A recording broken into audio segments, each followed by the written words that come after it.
21 আগস্টের গ্রেনেড হামলা মামলায় সকল আসামিকে খালাস দেওয়ার প্রতিবাদে একজন ভুক্তভোগী হিসেবে আওয়ামী লীগ যুগ্ম সাধারণ সম্পাদক আ.ফ.ম. বাহাউদ্দিন নাসিম এক বিবৃতিতে বলেন, গণতান্ত্রিক সভ্যতার ইতিহাসে 21 আগস্ট একটি কালো দিন।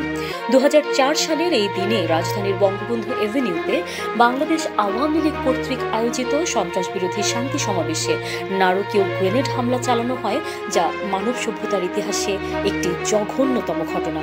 আর আদালতকে রাজনৈতিকভাবে ব্যবহার করে সেই নৃশংসতম ঘটনার দায়ী ব্যক্তিদের খালাস প্রদান করে নিকৃষ্টতম নজির স্থাপন করা হয়েছে। বাংলাদেশ আওয়ামী লীগকে নিশ্চিহ্ন করার লক্ষ্যে এই নারকীয় হামলা চালানো হয়েছিল। তিনি বলেন, বর্বরচিত সেই হামলায় বাংলাদেশ আওয়ামী লীগের সভাপতি বঙ্গবন্ধু কন্যা শেখ হাসিনা মারাত্মকভাবে আহত হয়েছিলেন। একটি কানের শ্রবণ শক্তি চিরতরে হারিয়েছিলেন। আওয়ামী লীগের নেতাকর্মীরা মানব বর্ম তৈরি করে জননেত্রী শেখ হাসিনার প্রাণ রক্ষা করেছিলেন, কিন্তু নারকীয় এই হামলায় ঝরে পড়েছিল নারী নেত্রী আইভি রহমান ও স্বেচ্ছাসেবক লীগের নেতা কুদ্দুস পাটোয়ারি সহ সতেজ 24টি প্রাণ, এবং আহত হয়েছিল সহস্রাধিক নেতাকর্মী, যারা এখনও গ্রেনেডের স্প্লিন্টার শরীরে বহন করে প্রতিনিয়ত মৃত্যু যন্ত্রণা ভোগ করছে। সেদিনের ঘটনায় আমিও নির্মম ও নিষ্ঠুর আঘাতে মারাত্মকভাবে আহত হই। স্প্লিন্টারের দুঃসহ যন্ত্রণা বয়ে বেড়াচ্ছি।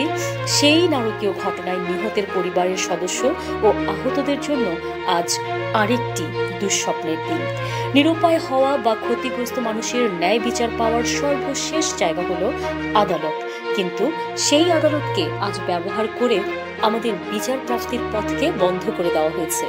আজ রাষ্ট্রীয় ক্ষমতা ব্যবহার করে আদালতের অন্তর্দৃষ্টি কেড়ে নেওয়া হয়েছে।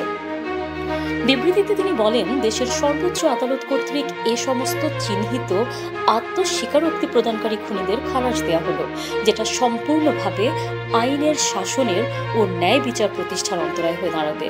তবে এটা এখানেই শেষ নয়।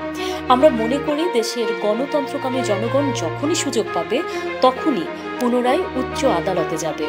আর পাশাপাশি আমরা এই নারকীয় ঘটনায় দায়ীদের সর্বোচ্চ শাস্তি নিশ্চিত করার সংগ্রামে নিরন্তরভাবে লিপ্ত থাকব।